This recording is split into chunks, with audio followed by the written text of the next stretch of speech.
आज महिला सशक्तीकरण या विषयाअंतर्गत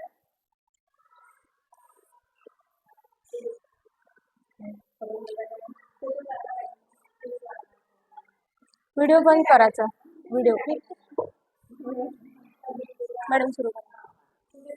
तर महिला सशक्तीकरण या विषयाअंतर्गत आपल्या शाळेमध्ये कुमारी सारिका वानखडे आणि सौ अंजली तरोडकर या दोन्ही मॅडम आपल्या शाळेमध्ये आलेल्या आहेत. त्या तुम्हाला काही ज्या आपल्या प्रायव्हेट पार्ट्स असतात आणि त्यांची स्वच्छता कशी राखायची आणि आपल्या आरोग्याच्या दृष्टिकोनातून आपण कोणती काळजी घ्यायला पाहिजे त्यासाठी, कारण आपले बॉडी पार्ट सर्वांचे सारखे आहे आणि त्यामुळे आपण तिथे लाज जायचं किंवा काही शर्मेची काही अशी गोष्ट नाही आहे. आणि ते